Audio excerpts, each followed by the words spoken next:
Por la prensa libre y el derecho que todos ustedes tienen a la verdad, yo soy la Red Independiente. Presenta Noticias 1 con Mónica Rodríguez y Mauricio Posada. Buenas noches y bienvenidos a la mejor información del fin de semana.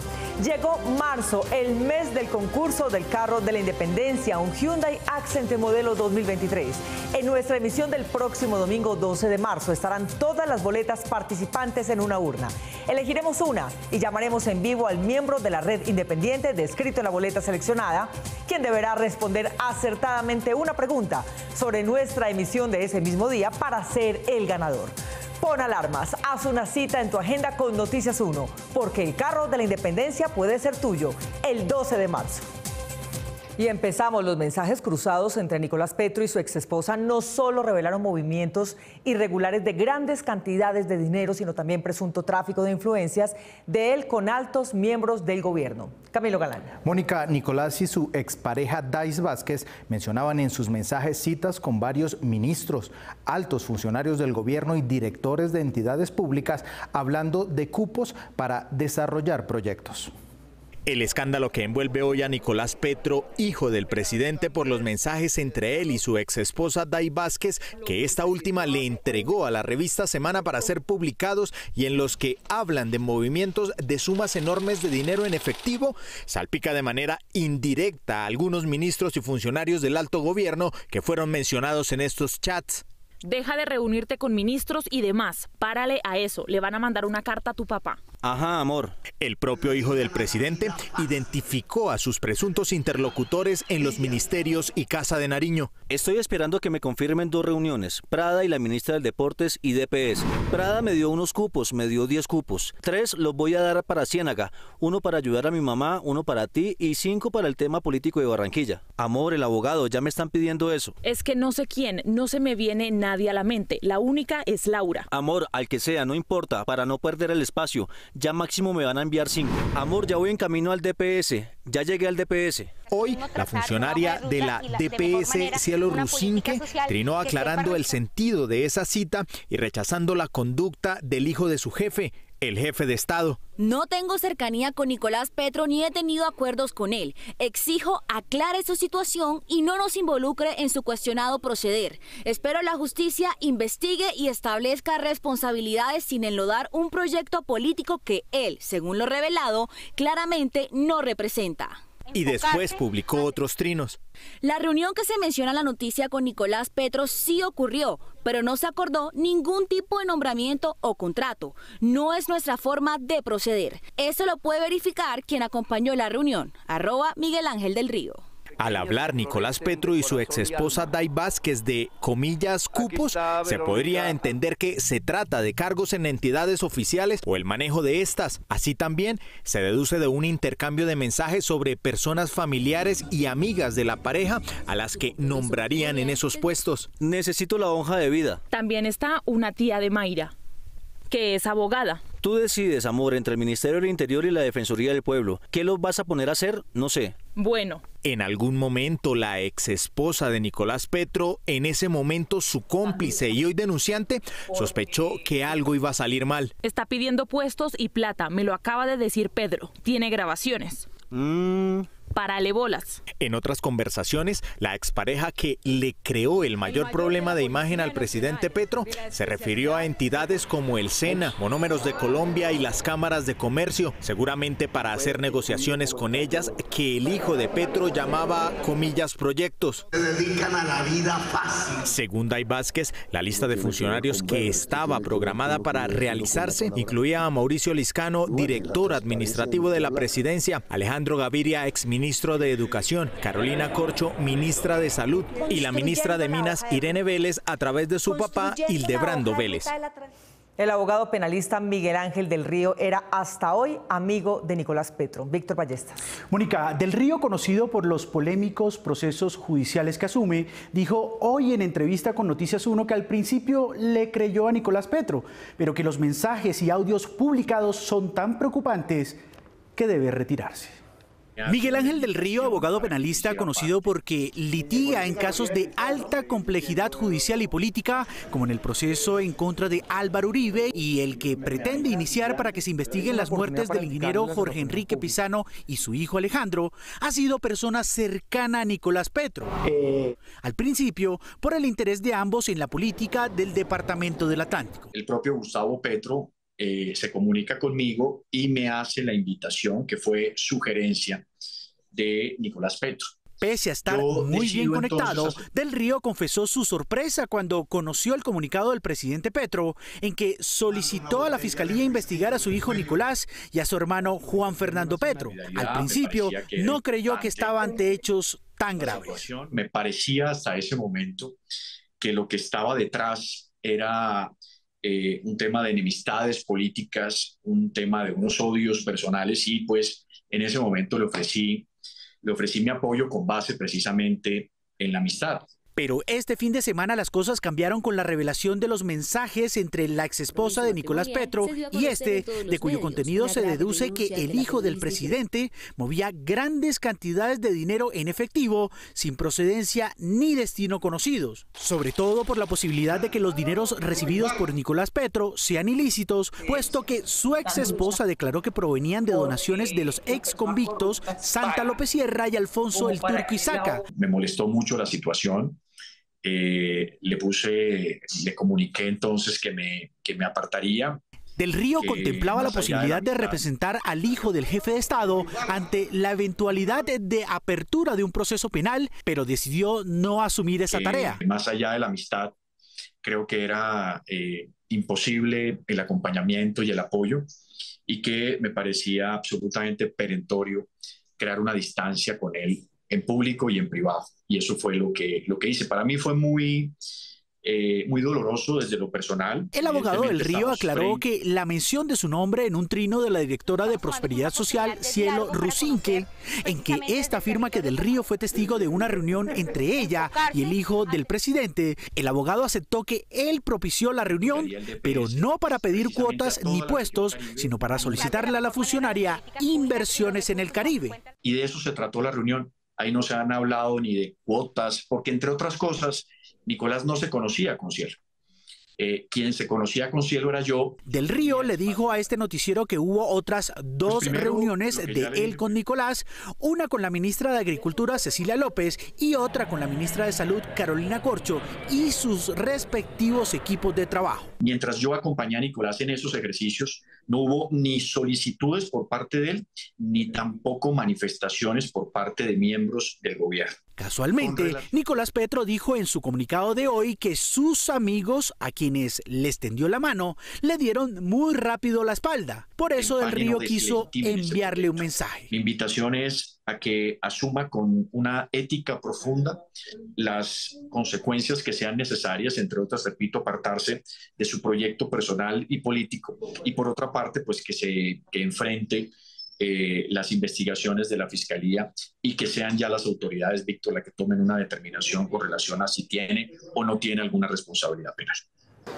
Las bancadas del gobierno y la oposición coincidieron en comparar la situación política por la revelación de los negocios del hijo del presidente con las sucedidas en gobiernos anteriores. Gustavo Monge. Mónica, un congresista compara el caso con el proceso 8000 y otros de la bancada de gobierno con la reacción presidencial de cuando se revelaron los negocios de los hijos de Álvaro Uribe durante su presidencia.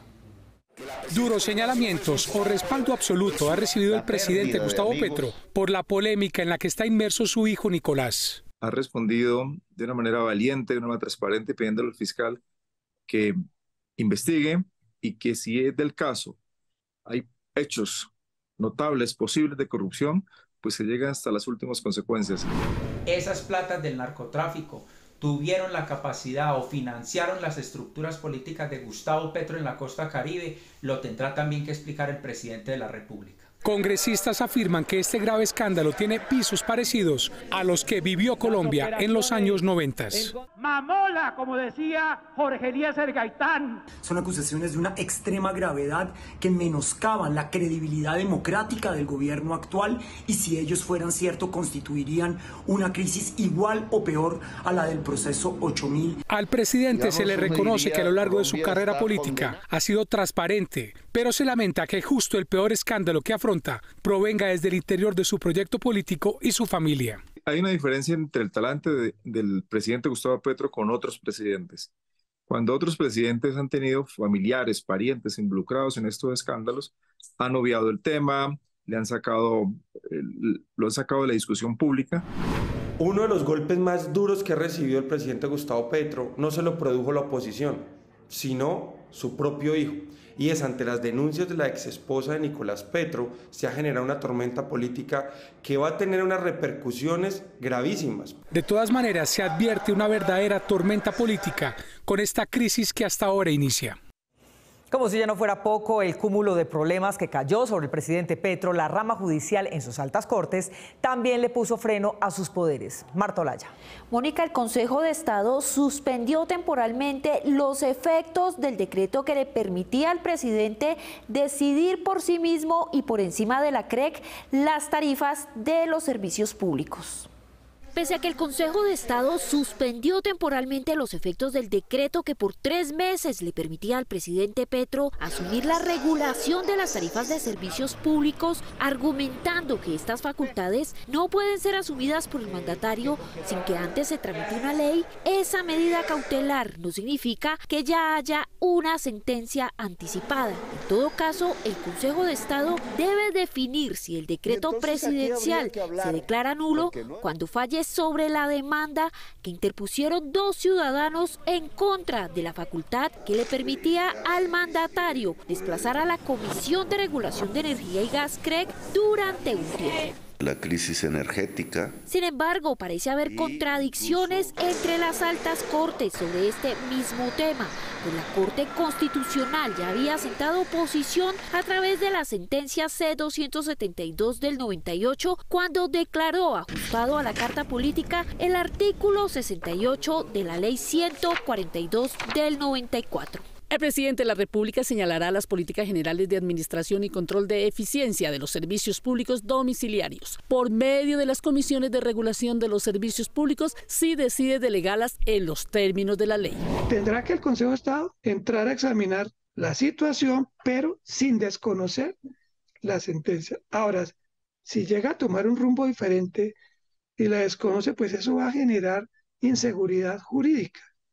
Eso va a generar una problemática en la gobernabilidad. En términos generales, ese artículo establece que el presidente puede señalar las políticas para considerar el aumento y rebaja de las tarifas. Si el Consejo de Estado falla con sentido de urgencia, podría tomar una decisión, teniendo en cuenta que el decreto presidencial tenía una vigencia de tan solo 3 meses. De lo contrario, el fallo no sería apto para solucionar el conflicto actual. Estaríamos resolviendo sobre un decreto que ha perdido su vigencia y eficacia definitivamente.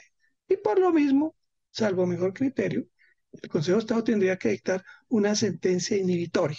No podría haber un fallo de fondo. El gobierno anunció que insistirá a través de recursos jurídicos para que se levante esa suspensión, aunque respeta el fallo. La Corte Constitucional también le dio un aviso a la Casa de Nariño y a su bancada en el Congreso. Dijo que podrá usar su facultad de suspender de manera provisional leyes que sean abiertamente contrarias a la Constitución o que produzcan un daño irremediable. La pérdida de amigos. En medio de los escándalos políticos que han golpeado al gobierno Petro, esta semana pasó relativamente desapercibido un contundente pronunciamiento de la Corte Constitucional, según el cual de ahora en adelante ejercerá su facultad de suspender temporalmente una ley que sea activada por el Ejecutivo y que tenga problemas graves de constitucionalidad o provoque daños irreparables. La norma debe ser claramente violatoria de la Constitución y que genere efectos en contra de ella de manera irremediable. La Corte aprobó esta semana lo que no se atrevió a hacer con ninguno de los jefes de Estado que predecieron a Petro. El ejemplo más reciente es la inconstitucional modificación de la Ley de Garantías Electorales en el gobierno Duque, en plena época electoral y mediante una ley ordinaria que modificaba una ley superior. Eso fue grosero y claramente inconstitucional, advertido por la oposición en el Congreso, pues no había unidad de materia y con una ley ordinaria se modificó una ley estatutaria.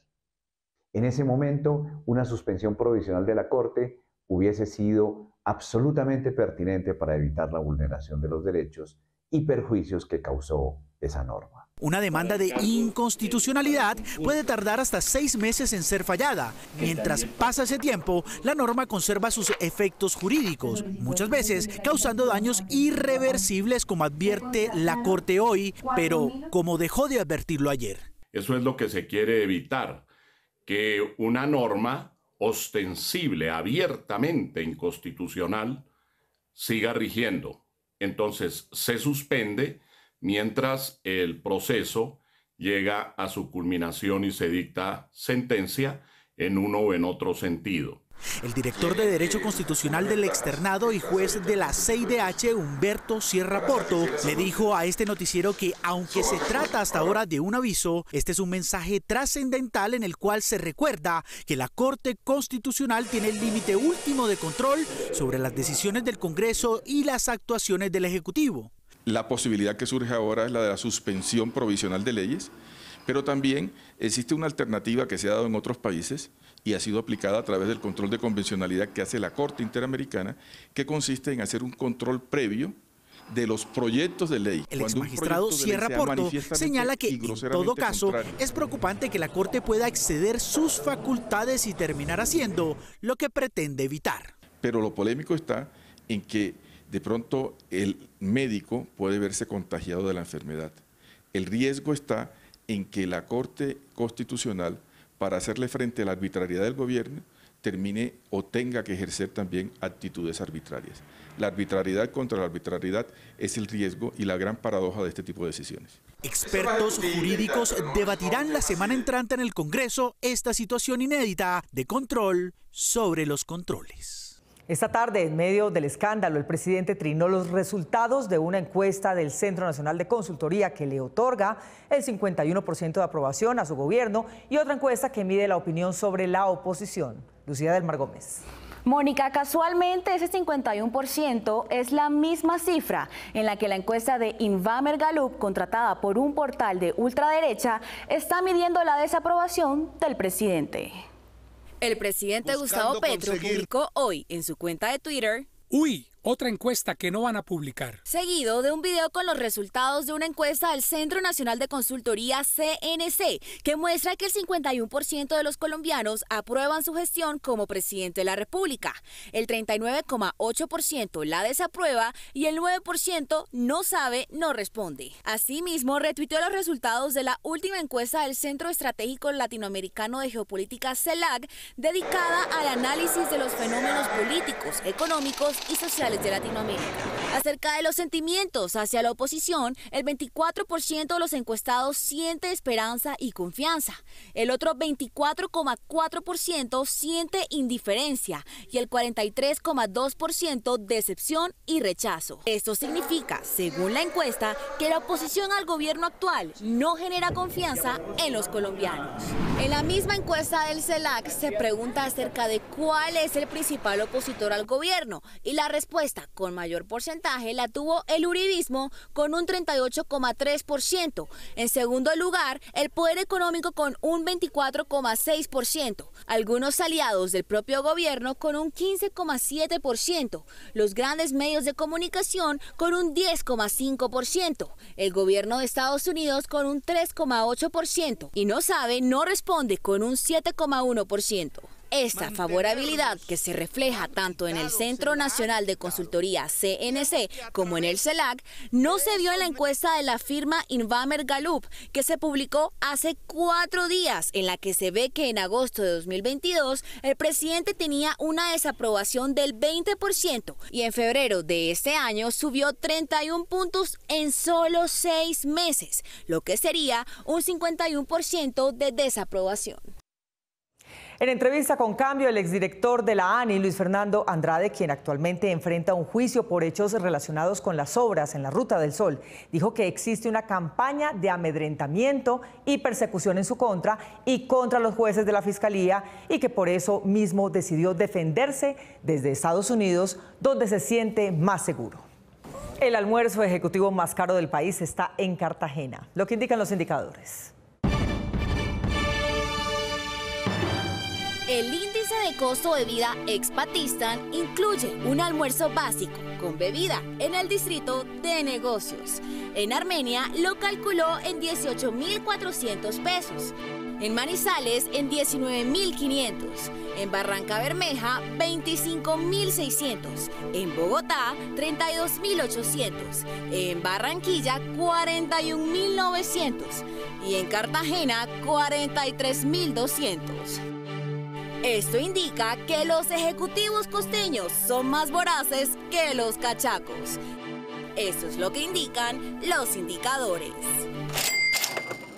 Los créditos están hechos para salvar a las finanzas familiares en momentos de crisis y permiten hacer grandes inversiones, pero también pueden volverse un problema. ¿Cuáles son los tips para encontrar ese balance? Aunque los créditos son una herramienta útil para cumplir con propósitos como la compra de bienes durables, los expertos recomiendan que antes de adquirir una deuda se realice un presupuesto para definir cómo se podrá cumplir con el pago de estas y así evitar que se conviertan en un dolor de cabeza. Para evitar el sobreendeudamiento es necesario establecer un calendario de pagos, hacer pagos extra para terminar de pagar en un menor tiempo al establecido y así ahorrar intereses.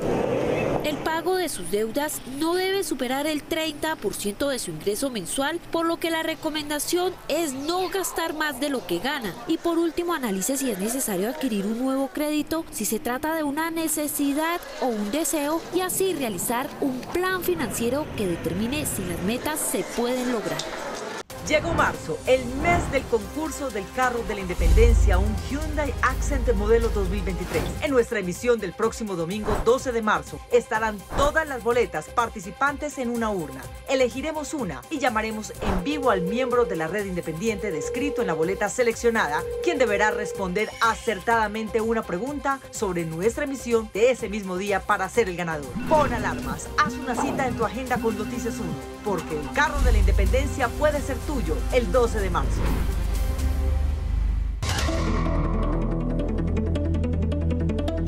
En Medellín, según la Subsecretaría de Recursos Naturales Renovables, se está realizando la conservación de 4 millones de metros cuadrados de corredores verdes. La alcaldía capacitó a 150 cuidadores de personas mayores en temas familiares y autonomía. Hasta el momento, la ciudad tiene más de 30 conciertos programados para el 2023. Medellín está catalogada por Segitur como destino turístico inteligente. Las cifras no mienten. Medellín está mejor que nunca. Próximo a cumplir 50 años, el primer celular ya es una antigüedad, un invento que cambió las costumbres humanas de un aparato que se convirtió en inseparable de cada individuo en el planeta.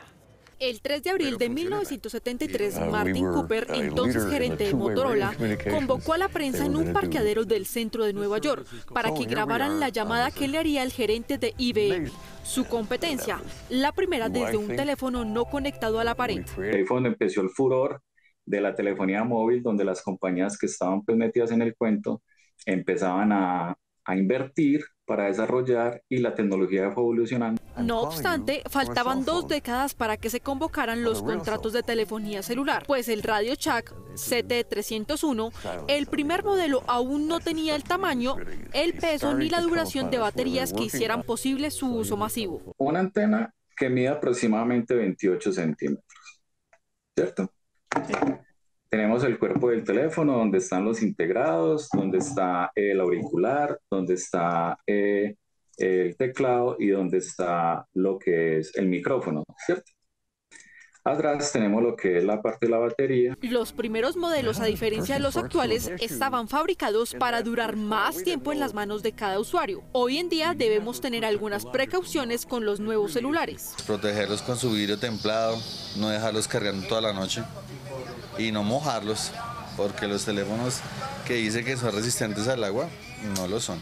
Hoy en Colombia hay más de 71 millones de celulares, lo que implica que hay más de uno por persona, incluyendo a los menores de 5 años que en teoría no son usuarios. Martin Cooper, hoy de 94 años, piensa que el celular va a seguir evolucionando. La región administrativa y de planificación del eje cafetero RAP, junto al Tolima, presentan 12 rutas que suman 400 kilómetros a los amantes del biciturismo en las tierras de grandes campeones del pedalismo nacional.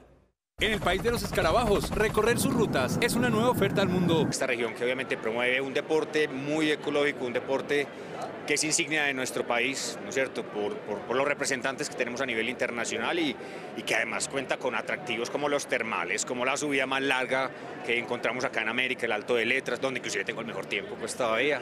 Destino entre montañas, programa que resume el interés de que el RAP, Eje Cafetero y Tolima enganchen a los amantes del ciclismo, el turismo y la naturaleza. Es un complemento a nuestra oferta de termalismo, de parques de los nevados, de los parques temáticos, de los pueblos, del café, del avistamiento de ave. El interés que despiertan los grandes pedalistas colombianos en el exterior son una puerta de bienvenida. Me ha ayudado mucho, sabes que también las competencias que se venían haciendo unos años atrás, el Tour Colombia 2.1 que inclusive estuvo en esa región. 12 rutas, 4 departamentos y un solo destino. Un buen clima, porque acá no tenemos estaciones, el hecho de visitar páramos a más de 3.500 metros de altura, el hecho de convivir con las personas, con el buen servicio que te brinda el colombiano, porque el colombiano de por sí es cálido, es amigable. 400 kilómetros por recorrer, para aquellos ciclistas que encuentran en las montañas de Colombia su café y sus costumbres, un valor agregado a su pasión deportiva. Con dificultades de todo tipo, depende de las calidades técnicas de cada ciclista, donde van a encontrar toda la oferta de naturaleza que hay en las regiones de cafetero. En estos días estuvimos observando a Annemiek van Vleuten, la campeona del mundo de Giro, de Tour, recorriendo todas estas zonas. El ascenso más extenso del planeta, subir el Alto de Letras, es la joya de esta nueva ruta, cuya meta es que nacionales y extranjeros se sientan premiados con sus vivencias en esta región colombiana. Este fin de semana, Juan de Acosta Atlántico fue sede de la segunda parada de Kite Sky Surf, el campeonato de esquí con cometa, un deporte no olímpico. 3 deportistas colombianos dominaron las primeras entradas, pero a medida que la tarde avanzaba, franceses, alemanes, brasileños y dominicanos que al final tomaron más confianza con el viento y el mar y superaron las piruetas de los locales. Las Salinas del Rey se inscribieron como escenario ideal para este y otros deportes acuáticos.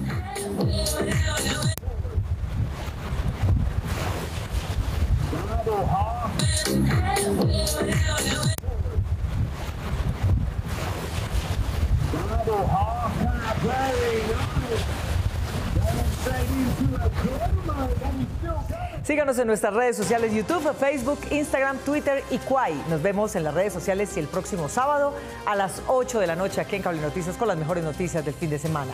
A ustedes, como siempre, gracias por elegir la independencia. Feliz noche.